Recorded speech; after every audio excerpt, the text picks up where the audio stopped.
where you disagreed with Jeff was saying QE doesn't drive inflation. You disagree with him and said it can do.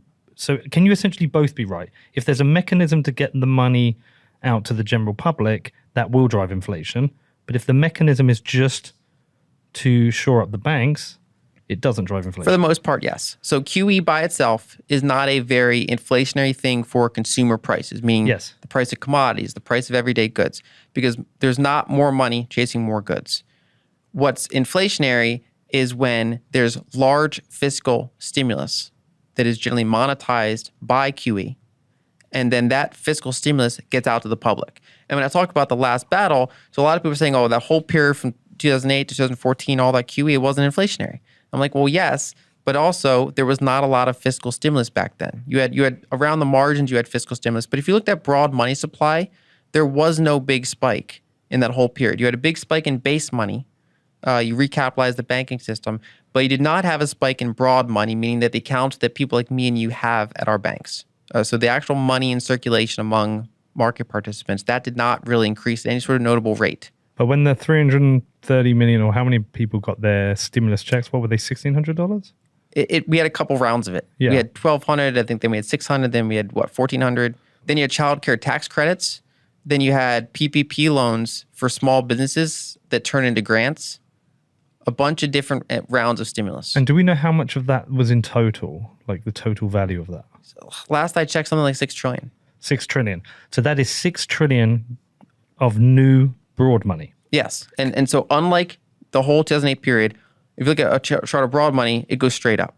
Right. Because that now there's actually a mechanism that's getting at the public. It's not just base money going up, it's broad money going up. People actually have more money in their accounts that they can go and spend on restaurants and things and rent and houses and whatever they want. So I think one of the things that's been getting confusing recently is that we're seeing a massive increase in prices of a range of things. You call it gas, we call it petrol. That's gone up significantly. Energy prices have gone up. Travel now is one of the things I've noticed. My flight costs have gone up massively. You know, like everything's going up, right? But what Jeff was saying is that you have to separate what is inflation and what is an increase in prices. And some of the increases in prices have come from a couple of things. So we have a war in Ukraine that has caused an increase in the energy prices. So that's one thing. Without that war, that might not have happened. He said, also, you've had, coming out of a pandemic, when we come out of the pandemic, there was essentially a massive increase in demand for things. And, one example would be the airport struggling in the UK because they've laid off all the baggage handlers and they haven't got them back. So there's those things. Essentially, but what we have, and the previous example he showed, the similar inflation of prices was after World War II. That was a very similar, that's the chart he showed us. But the problem we've got now is that we've got that happening at the same time that we've just come out of massive stimulus. So some people are blaming all of these increases in price. They're kind of saying all this inflation is coming down to the what the government's done, but actually it's a myriad of things. Am I making sense? There are other factors, yeah. So, and one thing a point that I made in my articles is that one big variable is the money printing. Yes. Especially, specifically the broad money. The other variable is things like commodity capex. Have we invested enough to make commodities abundant and cheap or not? Because if we have just unlimited, if we had a world where we had unlimited oil and you print a lot of dollars, you might not get a big price spike in oil because there's just endless amounts of it. Everyone has excess. And so as soon as the price goes up a little bit, they're like, sure, I'll sell the oil. But if you have a constraint in how much oil exists and there's a lot more money in circulation that wants to buy that oil, the price is going to go up quite a bit. So there are real world constraints on logistics and commodities, those things in particular that are the other side. They're the supply variable with money printing and money supply being the demand variable. If you look at the 1940s, and this is the part where I just disagree with Jeff on, he would say that's not an example of real inflation. That's supply side problems. So I have these charts that I've used in articles, for example. If you look at the 1940s, you had these huge spikes in inflation, huge spikes, and it comes back down. Then another huge spike comes back down. When that's all said and done, though, if you just kind of zoom out at what did the CPI do in the 1940s, each one of the spikes, it went up, and then it stayed at a new higher plateau. Yes. And then went up, and it stayed at a new higher plateau. Then went up. If it's not coming down, then it's not transitory. That is because of the increase. That's because of the increase in money supply. So the speed with which it happens in a short period of time is related to, one, how much money is being created in a short period of time, and then also what are the specific bottlenecks. So there are certainly individual prices during, say, the 1940s or during now that spiked to crazy level. Let's say in April 2020, everybody wants Clorox because everyone wants to disinfect everything. Yeah. There's a huge Clorox shortage. People are like, oh, well, I'll give you Clorox, but we triple the price. So when that period ends, Clorox is probably going to come down in price a lot. Yeah. That's not going to come back up to that. That's not a higher plateau. Now, I mean, some of it might be, but some of the extreme spike will come off. But it's the aggregate average price level. When that stays permanently higher plateau, that's because there was more money permanently in the system. We saw that in the 1940s, so we had these crazy spikes, but when it settled back down, it settles at a much higher plateau each time. We saw that in the 70s. We saw that to some extent in the 2000s, less extreme. And then we're seeing that now. So, for example, when Chipotle raises wages and raises burrito prices, that we're never seeing those. It's not like when this is all done, they're like, okay, we're going back to our prior burrito price. That those are permanently higher because there's permanently more money in the system now. Yes, well, we had, I don't know if you saw it, we had some wage increases in the UK announced yesterday. Nurses up 5%, was it? Not sure. Yeah, we've so there's a lot of striking at the moment in the UK. A lot of union striking and various things from pilots and trains, and everyone's striking because we're seeing quite high inflation. And there's been a massive increase in wages, something to a level I've not actually seen for the public sector. It was around 5% for nurses, similar for, is it teachers? Have you got it? Nurses went from 32,000 to 37,000. Are they not giving? Yeah, okay. I'm not seeing teachers. Teachers and then police as well. Yeah. And this is a massive commitment by the government. Those and They're never coming back down. They're never coming back down. Also, these people are pissed off because they know what inflation's at. Yeah. So they know they're still being screwed. Yeah, in the United States, we had multi-decade high wage increases in a year. So something like 6% on average, which is actually a pay cut in real terms. Yeah. So official inflation is 9%. If you measure it in a couple other ways, it's probably at least low double digits, maybe 12%, let's call it. And you got a 6% wage. So you actually got like a wage cut in real terms. You can buy less restaurant outings with it. You can buy less fuel with it. You can buy less house with it. Yeah. So one of the things that's coming up a lot at the moment is where people are talking about civilizational decline. We had it with Jeet, didn't we? I think even Jeff brought it up. So in these scenarios, these nurses' wages are going from, did you say 32 to 37,000 pound? Yeah. A 5,000 pound pay rise would seem like a good thing. But we know all these people, everything they're spending their money on is getting more expensive. Houses are getting smaller and more expensive, and some people can't afford them. Shopping is getting more expensive. You see in our town centres, we're getting more and more of the big retailers leaving and more of the low-cost retailers coming in. There's a complete squeezing of the middle class.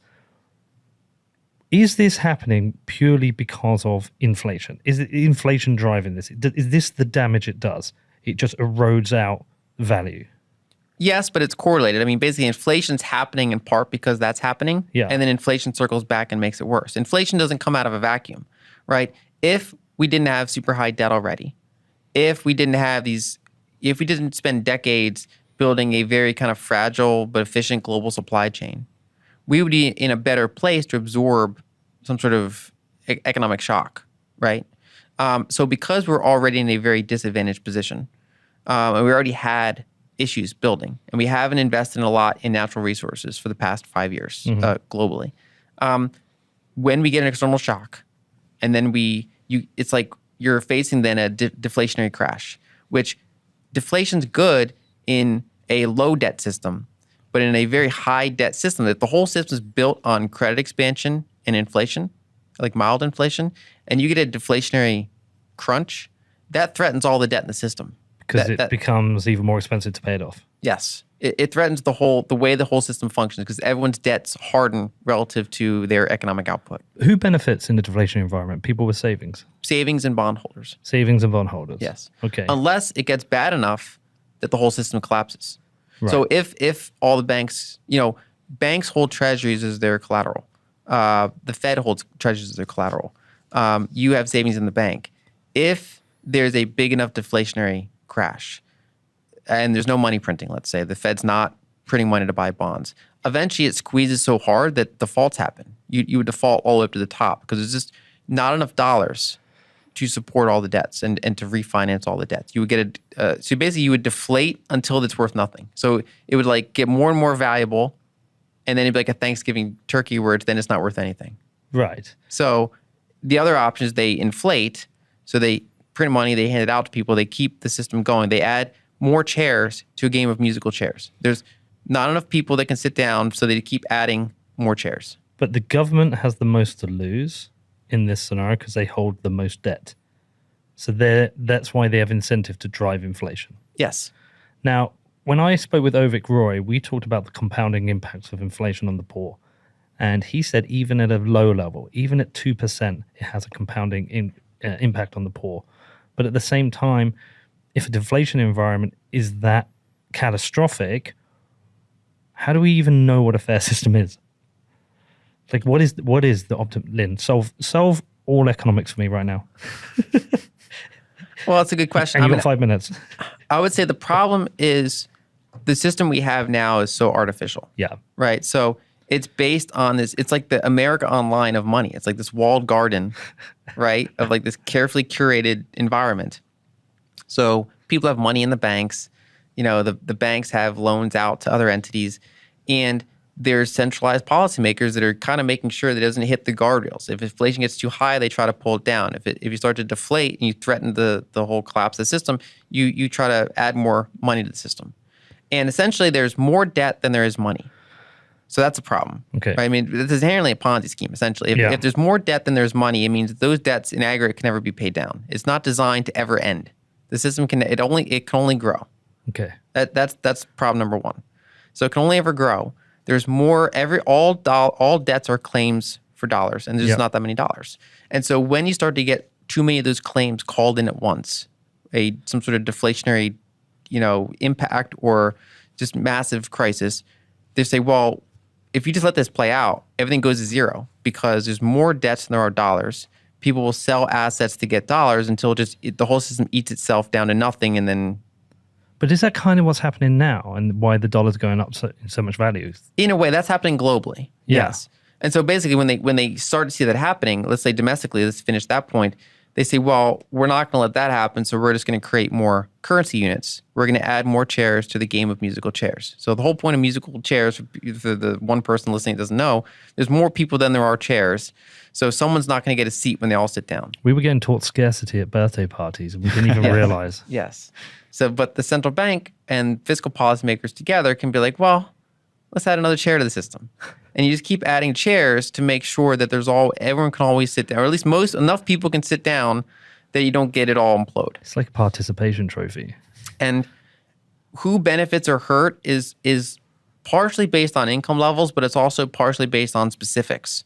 And so if you look at actually the 40s and the 70s, some of the most inflationary decades in the United States, we actually had wealth concentration contract a little bit, which means that it actually spread out a little bit. And that's because a lot of the people that were really impaired were actually the wealthier people.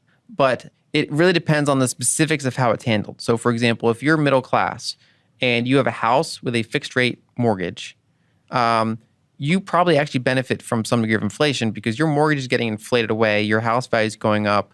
And if you can roughly keep your wages more or less in line with inflation, give or take, you're doing okay in that environment.